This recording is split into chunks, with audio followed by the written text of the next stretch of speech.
Indeed have been the most consequential day of the Trump presidency thus far, as now we know the details of the whistleblower complaint alleging the president abused his power and further alleging the White House tried to hide it. In fact, Trump's own man in charge of national intelligence today said this whistleblower did the right thing. The president then caught on tape comparing this to a spy case, reminding his audience what we used to do to spies. The new focus tonight on Attorney General Bill Barr and Trump's own attorney, Rudy Giuliani. And the new momentum tonight behind the impeachment effort on the Hill.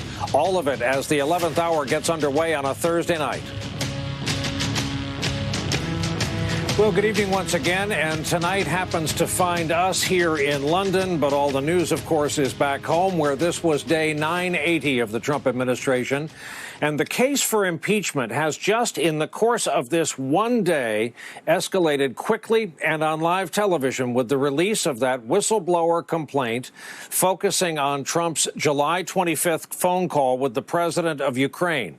Put simply, this document, this whistleblower is accusing the president of abusing his power and further accuses the national security structure around him in the White House of trying to cover it up. The complaint, directed to the heads of the House and Senate Intelligence Committees, was filed August 12, about 2 weeks after Trump's phone call. Quote, I have received information from multiple U.S. government officials that the President of the United States is using the power of his office to solicit interference from a foreign country in the 2020 U.S. election. This interference includes, among other things, pressuring a foreign country to investigate one of the president's main domestic political rivals. The president's personal lawyer, Mr. Rudolph Giuliani, is a central figure in this effort. Attorney General Barr appears to be involved as well. The whistleblower notes they were not a direct witness to the events described, but that the details came to light over a period of some 4 months. They add this, quote, in the days following the phone call, I learned from multiple U.S. officials that senior White House officials had intervened to lock down all records of the phone call, especially official word-for-word transcript of the call. Yesterday, the White House released the notes from that conversation, which included Trump telling the president of Ukraine, quote, I would like you to do us a favor. That included an investigation of Joe Biden and his son, Hunter. The complaint released today corroborates that. The complaint also lays out Rudolph Giuliani's contacts with Ukrainian officials about the Bidens and says multiple U.S. officials were, quote, deeply concerned by what they viewed as Mr. Giuliani's circumvention of national security decision-making processes to engage with Ukrainian officials and relay messages back and forth between Kiev and the president. Well, today at a private event with the staff of the U.S. mission to the UN, Trump attacked the whistleblower's sources in this new footage obtained by Bloomberg. I want to know who's the person that gave the whistleblower, who's the person that gave the whistleblower the information? Because that's close to a spy. You know what we used to do in the old days when we were smart, right? With spies and treason, right? We used to handle it a little differently than we do now. The complaint notes, quote, there were approximately a dozen White House officials who listened to the call beyond the president, his lawyer, and his attorney general. The document names the vice president, 2 ambassadors, and a federal prosecutor. Tonight, the New York Times reports the White House got advance notice about the allegations that were coming against the president. And we quote, even as the whistleblower's complaint was moving through a process meant to protect him against reprisals. This morning, the acting director of national intelligence, Joseph McGuire, retired Navy SEAL commander, 36-year veteran of U.S. Armed Forces, testified before the House Intelligence Committee and defended his decision to keep the complaint from lawmakers at first and instead first take the whistleblower complaint to the White House and then over to the Justice Department for advice. I'm just trying to understand the chronology. You first went to the Office of Legal Counsel, and then you went to the White House counsel?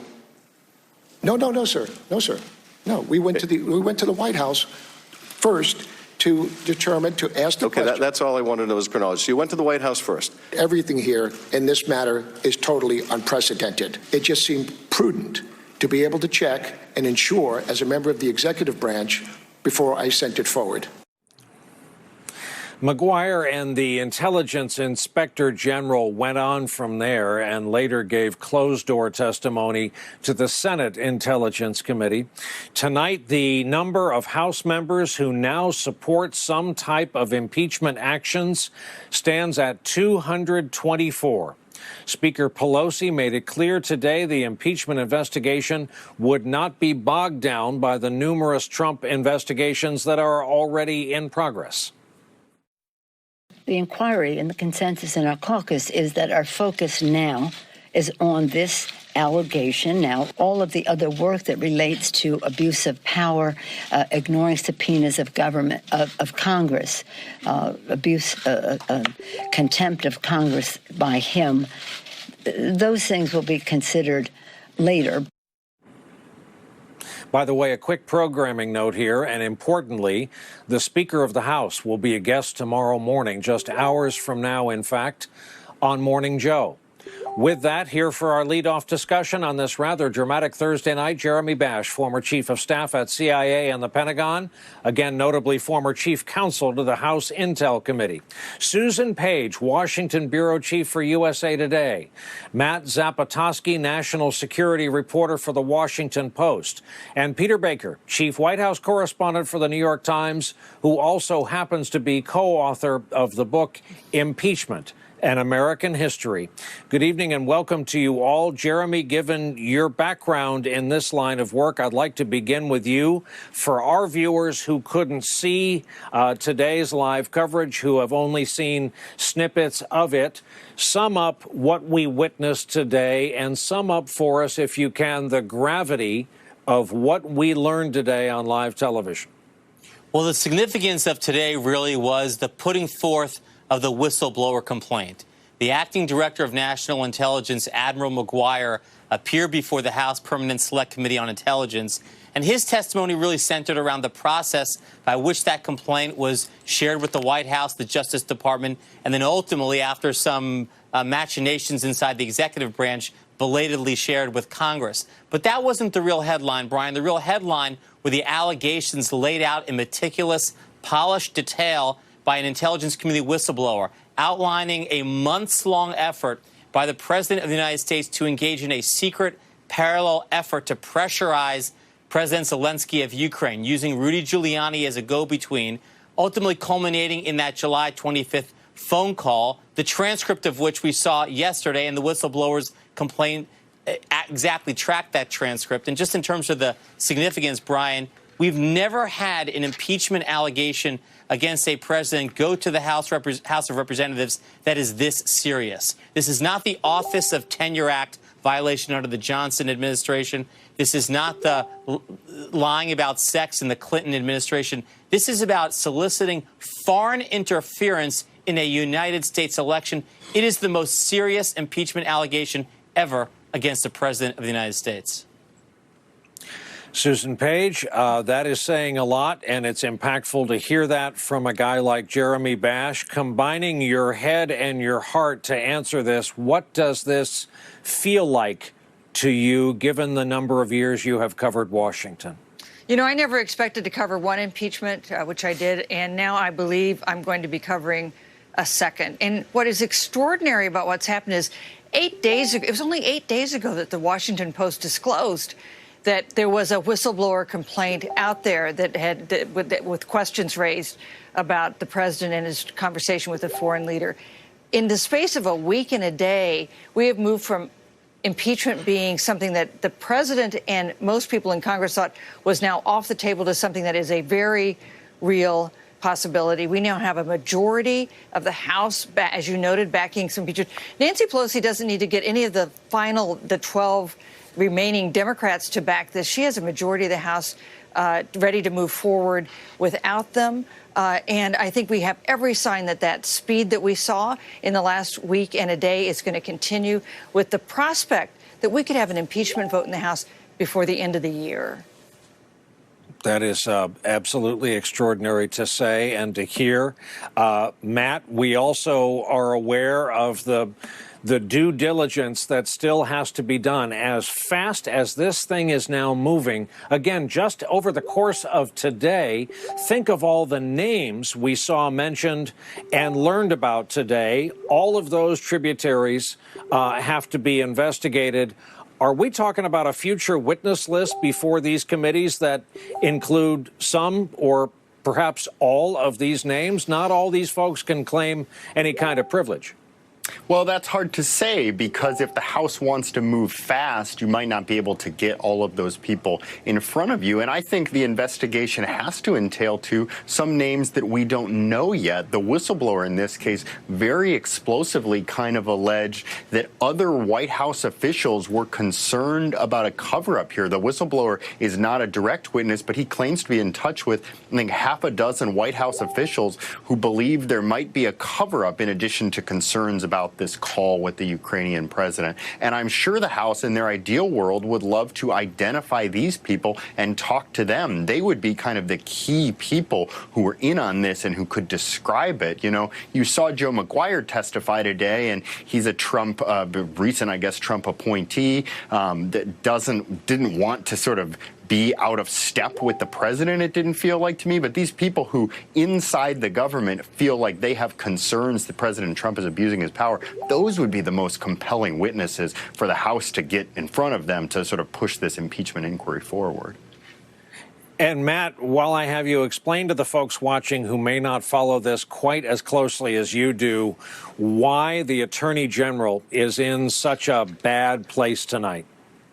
Well, the Attorney General got involved in this whistleblower complaint because the Director of National Intelligence kind of reached out to him and said, what should we do with it? And Bill Barr's Justice Department decided that it should not be turned over to Congress. Further, Bill Barr's Justice Department treated this like a criminal referral. In addition to weighing whether this should be turned over to Congress, the Director of National Intelligence said, hey, this might be a crime. The president might have broken campaign finance laws that bar you from soliciting a thing of value, a campaign contribution, from a foreign source. Barr's Justice Department, in very short order, decided they were not going to investigate that at all. They also decided that this complaint should not be handed to Congress. Those are two very controversial and perhaps questionable decisions, and the House is going to go after that, too, and see why Barr's Justice Department decided to do those things.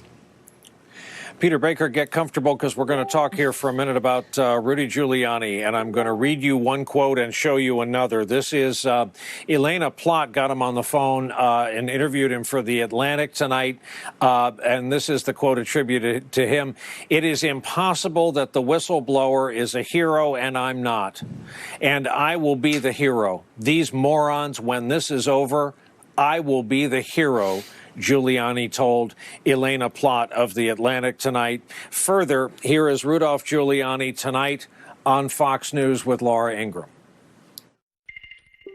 What do you say to Mitt Romney tonight, given that he runs to the cameras to express his deeply troubled opinion about this? It's like I don't know, it's like a child. I mean, look, Mitt, Trump did what you couldn't do. One time Bill Clinton asked me, what's this guy Romney like? You know what I told him? He's our Al Gore. All right, Rudy, hold that thought. Peter Baker, what's it like to be Rudolph Giuliani tonight, and how much jeopardy, by your reading of this case, does he possibly face?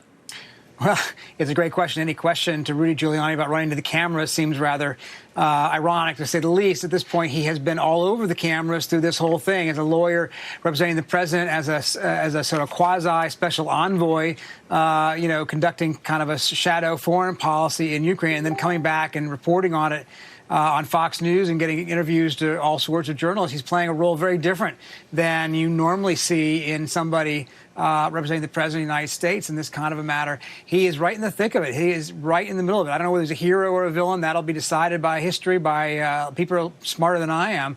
But, you're not going to find a more colorful character as part of this drama. And we've seen this before under Nixon. We've seen this under Clinton. When you get to these impeachment battles, Jeremy, try to rank them in terms of importance. But one thing that we see that's common in them is sort of this sort of cast of characters, some of whom are, hard to predict, kind of out there a little bit sometimes. In this case, you've got a lawyer who says one thing one minute, and another thing another minute, makes admissions that would seem to be against his own interests, and yet, comes right back and happy to talk again. So, I think this is not the last time you'll see Rudy Giuliani talking to a reporter on the phone or to Fox News on television.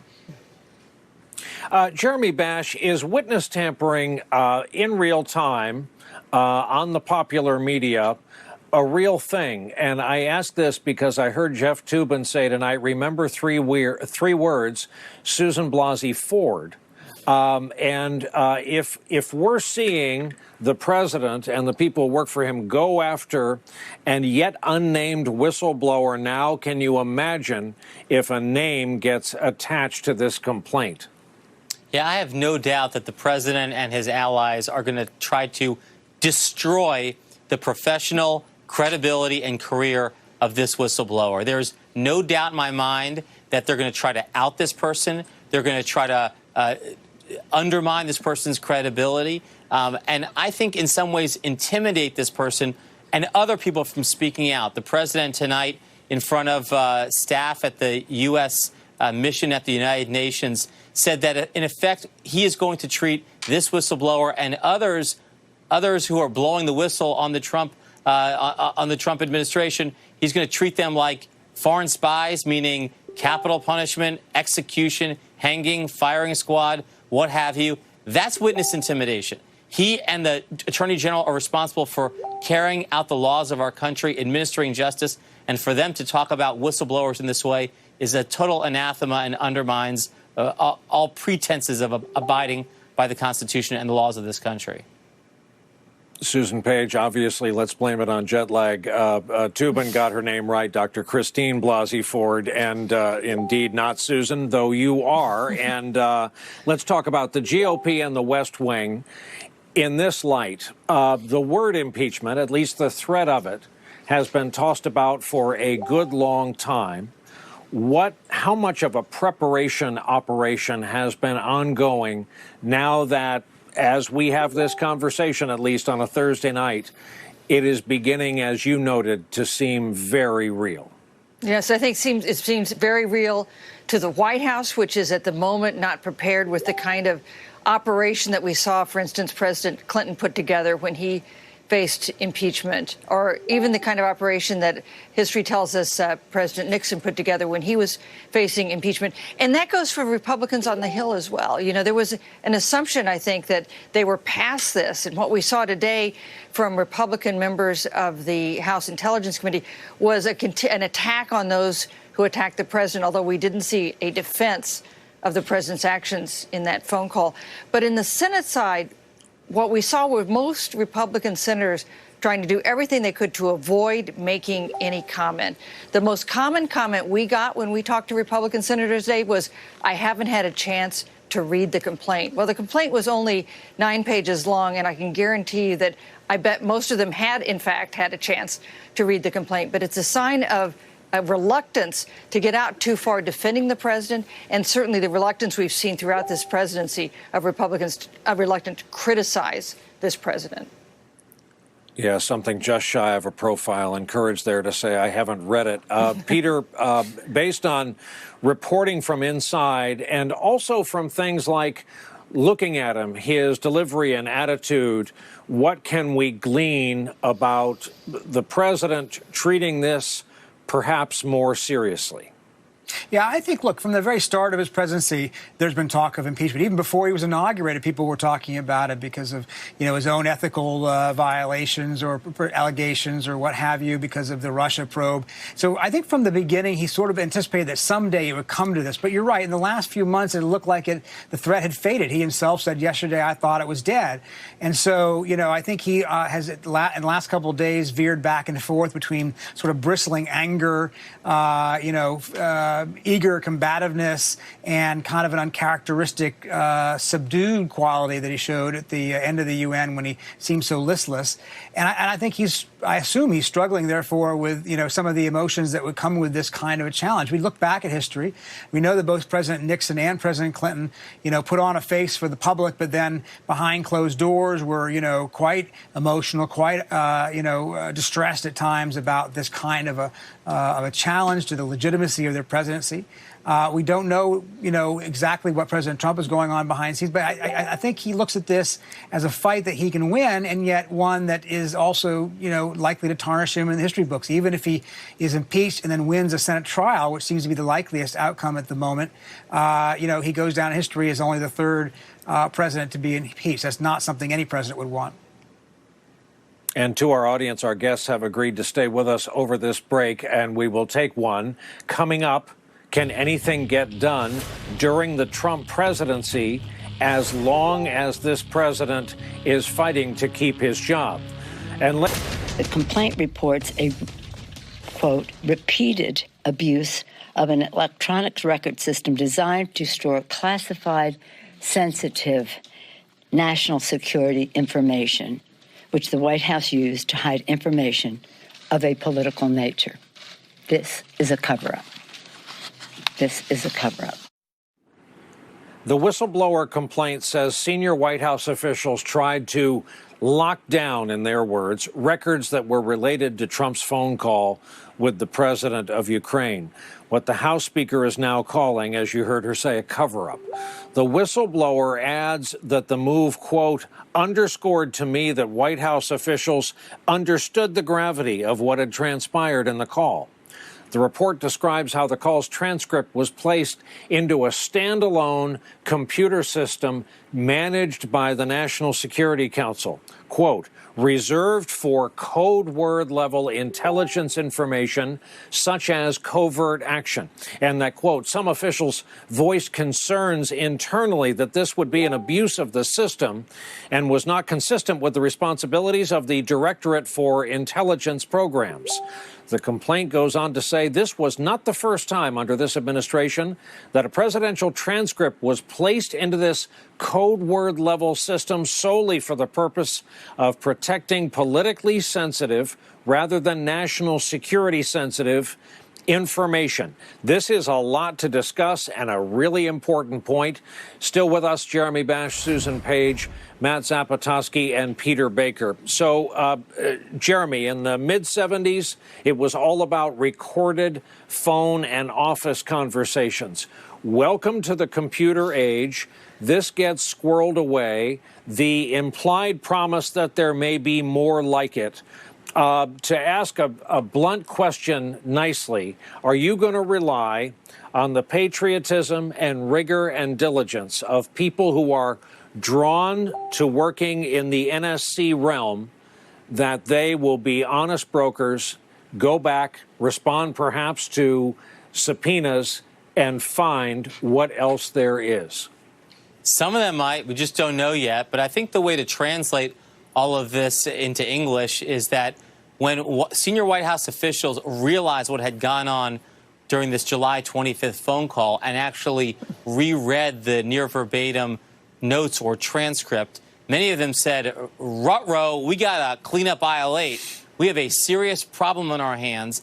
And because it wasn't the 70s and it wasn't recorded and so they couldn't destroy tapes, it also wasn't the 1980s when during the Reagan administration, during Iran-Contra, John Poindexter just threw the thing into the shredder machine, and Fawn Hall did as well down in Oliver North's office. They can't do that anymore. So what did they do? They took the document, which was marked secret, which is a fairly low level of classification, and they put it on the super uber sensitive classified network at the White House, which only a very few handful of individuals have access to in effect, shoving it in the desk drawer so that it would never see the light of day. Along with the other sensitive secrets like plans we may have for foreign leaders and assets we may have placed in foreign capitals, correct? This was right up against some of the more vital secrets we keep. That's right. For covert action programs, including things like the raid on Osama bin Laden's compound in Pakistan in 2011. So, Matt, in addition to learning just now that ruh-roh is a term of art in national security, we learned today this was squirreled away for political reasons. That is a distinction with a big difference here. Walk the folks watching through exactly what that means.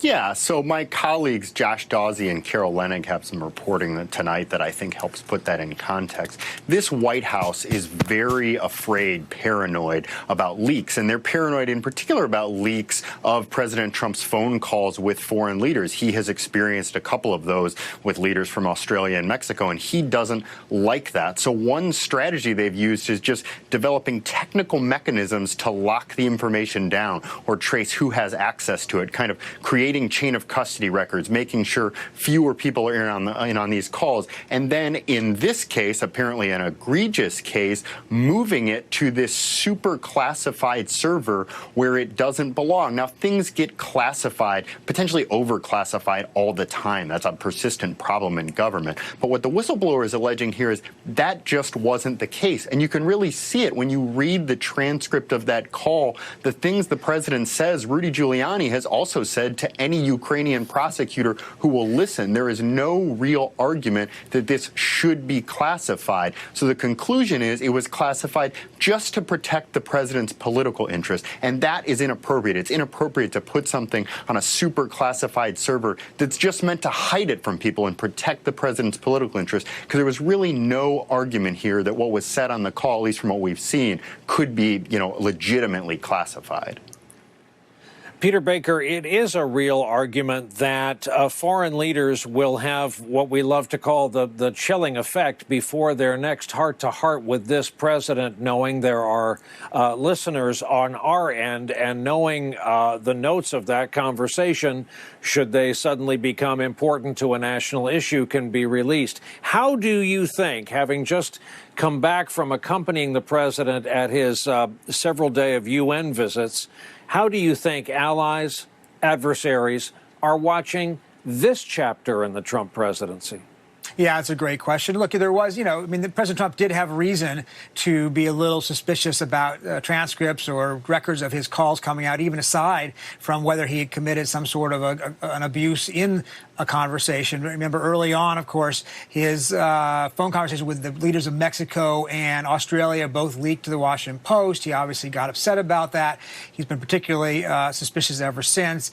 He's particularly suspicious about anybody having records of his conversations with Vladimir Putin. You'll remember at one point he told the interpreter after his first meeting with the Russian president to give him the notes and not tell anybody what had happened there. So there's no question that he had some cause for concern at the beginning, and it has a particular affinity for keeping his conversations quiet. He doesn't want them to be spread out around the government. But you're right, other leaders overseas are going to watch this with some degree of concern. The president of Ukraine is quoted in this transcript, this rough transcript reconstructed from notes, as saying some things that were disparaging about European leaders. He spent the last 24 hours, he and Ukrainian officials, trying to make up with the Europeans. They don't want to be isolated. The worst possible outcome for him is that he's alienated from the Trump administration because he's caused trouble in some way. He hasn't really tried to, and he's alienated from his European allies, and he's left only facing Russia by himself. So there are real consequences to what's going on here in the real world beyond Washington. A couple of things here. Apparently, since we've been on the air, we've learned that the count in the House has now gone up to 225. In the House, ball game is 218. That's where you get past the absolute math majority. So now 225 members of the House have made clear their preference for some sort of impeachment-related action. Susan Page, one of the other phrases from the mid-'70s, the cover-up is always worse than the crime. Talk about that tried and true phrase, and talk about the coming role in our national politics that the Speaker of the House will have. Sometimes truisms are true, and I think that is probably the case in this one. One of the problems that the president has is that the allegations are so simple to understand. He got on the phone with a foreign leader and said, please I'm going to encourage you to investigate my political rival. I think that strikes most Americans as the wrong thing to do. And there are allegations that they abused a national security system in order to hide the account of this telephone call from political exposure. I think that strikes most Americans as the wrong thing to do as well. And Mr. Trump's biggest problem is that the person who now owns impeachment is Nancy Pelosi, who is an enormously skilled legislative leader who has been very reluctant to go down this path before, who was persuaded only after members of her caucus who are in swing districts most at risk for political blowback from supporting impeachment came out and said this is the right thing to do. The indication we got from her today in her comments to reporters is that this is going to be controlled mostly by Adam Schiff, a committed chairman she trusts and is close to, and that she's going to keep it narrow and focused on Ukraine. Although I've got to say, I think the four most chilling words in the complaint that we read today were not the first time, quote, not the first time, meaning that there are other conversations with other world leaders that have been parked in this national security secret computer server that surely will now be the subject of great inquiry and interest by Congress. We have asked a lot of four of our returning veterans tonight. We're much obliged to Jeremy Bash, to Susan Page, to Matt Zapotosky, and Peter Baker. Thank you all very much for coming on with us. And coming up, the president remains angry, defiant, while the mood in the West Wing gets described with words like total panic. Or, as we would call it around here, a Thursday night on the 11th hour. We're back with more right after this. We trust USA more than any other country. It's another witch hunt. Here we go again. And it should never be allowed what's happened to this president. What these guys are doing, Democrats are doing to this country, is a disgrace. And it shouldn't be allowed. There should be a way of stopping it. So an NBC News report tonight describes a sense of what they're calling, quote, total panic at 1600 Pennsylvania Avenue this week. As one person close to this White House describes it, there appears to be rising anxiety, unease, and concern that the whistleblower's allegations could seriously wound the president and some of those around him. There's not a lot of confidence that there's no there, to use a double negative, this person said. Here with us to talk about it, Nancy Cook, White House reporter for Politico, Kimberly Atkins, senior Washington correspondent for WBUR, Boston's NPR news station. Two more of our returning veterans, and welcome to you both. Nancy, impeachment has been on the cover, front page of everything with the possible exception of Sports Illustrated and the local favorite here, Horse and Hound. How is it possible that this White House did not have some semblance of an impeachment defense shop up and running? Well, I talked to a bunch of White House people today and Trump allies, and what I learned is that they were so consumed over the past year by the Mueller investigation and all of the other scandals and issues that they've had, that although they definitely saw impeachment as something that could happen if the Democrats took back the House, I think that they saw it as a distant possibility, and it wasn't something that they've gotten geared up with. And what we've seen since the Democrats took over the House is that the president and the White House have successfully stonewalled a bunch of investigations. So I think the White House thought that they had really batted down the House Democrats and sort of worn them down so they weren't going to do it. I was told that the White House and Trump were very, very surprised by the swiftness with which House Speaker Nancy Pelosi acted this week. And she's really caught them flat-footed. They do not have the staff in place to deal with this. They have a lot of longtime aides who are exhausted. They have junior people. They have family members. They do not have a war room set up. And they keep careening from strategy to strategy, as we saw this week, as they try to figure out how to handle this. Hey, Kim, any read? Is there any possible way of knowing how this one's going to play? Is it going to be along the usual lines of hair on fire up and down the Acela corridor, Trump's base remains unmoved, and unconvinced, and he just keeps at it, calling it a witch hunt? I think he's counting on that. I mean, we have to remember so far through everything, including the Mueller investigation, which was supposed to be the biggest threat to this presidency, this administration has made it through it. This president, more or less, has made it through it, and he's never really had to face a major repercussion for any of his actions. And I think that's why we're seeing the exact same play here, the exact same playbook, excoriate his critics. He's going after Democrats. He's going after the press. It's exactly as he did before. He's advancing conspiracy theories and trying to discredit the people who are investigating him. It's worked before, essentially, and so I think he's going back to that playbook now. The difference here, I think, is that these are much more serious charges, especially among Republicans who, by and large now, the Republicans in Washington have stood behind him. There's a lot of consternation. Republicans, especially in the Senate, they're going home now in their on their congressional break back in their districts, and they're going to hear from the voters there. And I think that could really play a different role here if public sentiment has changed. Clearly, public sentiment changed enough for the Democrats in a lot of these swing districts to get firmly behind some sort of impeachment effort. All but 12 House Democrats now backing that. I think Republicans are going to be hearing some of the same things from their voters in their home states, and I think that could make a difference here. And Nancy, let me return to what was your last point, and that was just the sheer forward speed of just today, how fast Nancy Pelosi has acted on this after a period of silence. Her threshold was overwhelming support for impeachment and overwhelming evidence that it was called for. When will we know about public opinion? To Kim's point, public opinion moving in a commensurate amount. Well, we've already seen public opinion really shift this week. There are some important polls that have come out this week. One is a Politico Morning Consult poll. The other was an NPR Marist poll. And they both showed that the number of Americans who support impeachment has really risen over the past week. It used to be that the majority of Americans didn't approve of it. We saw those numbers rise, so it's about even 50-50 now. And it's just amazing to me that public sentiment could shift so much in just basically a week, just as swiftly as Nancy Pelosi, acted. And I think that is what has the White House so freaked out. And it has them wondering if this is going to turn out differently than the Mueller investigation, just because everything is moving so fast and they don't really have a plan in place for it. And Kim, we're going to put the graphic back up on the screen if we can. The Republican senators who claimed amid kind of a sea of crickets today in their responses, their response was, I really haven't had time to read it, even though it is not that mentally challenging a document.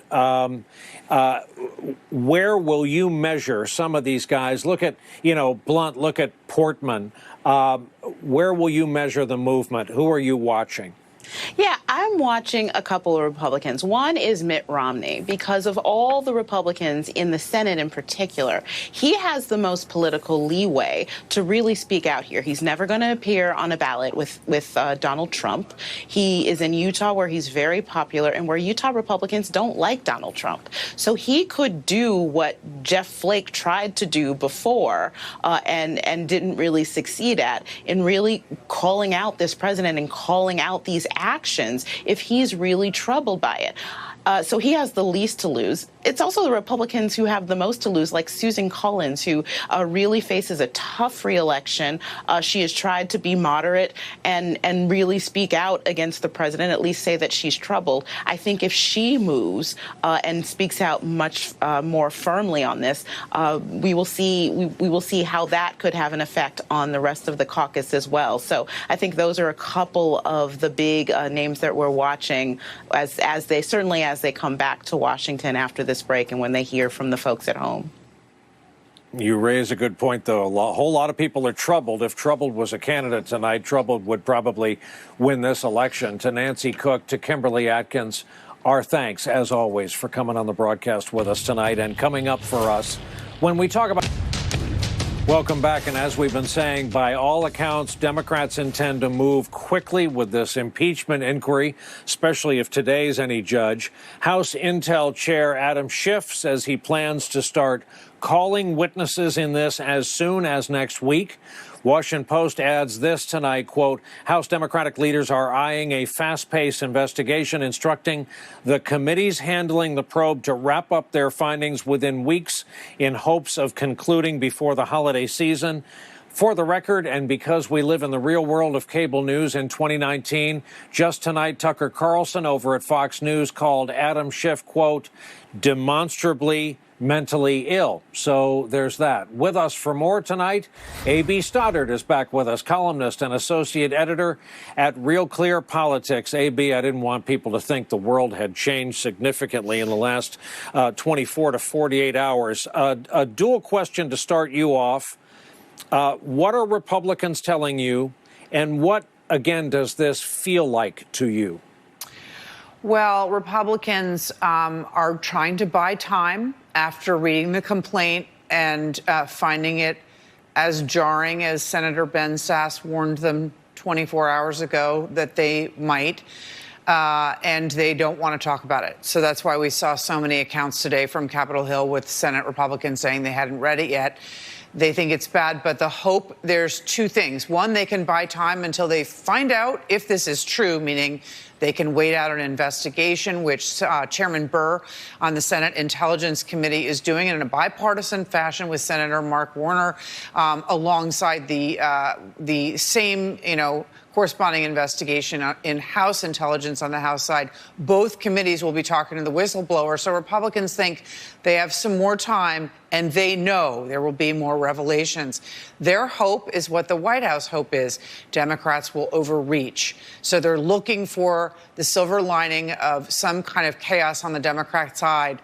And they will be picking on every, obviously, questionable part of this process. You saw the criticism today of Chairman Schiff because he opened with a parody of what that conversation was between President Zelensky and President Trump, and there was a lot of criticism of that. So they're going to do what they can to not talk about the substance of this as long as they can stick to the process and wait until findings have been found, Brian.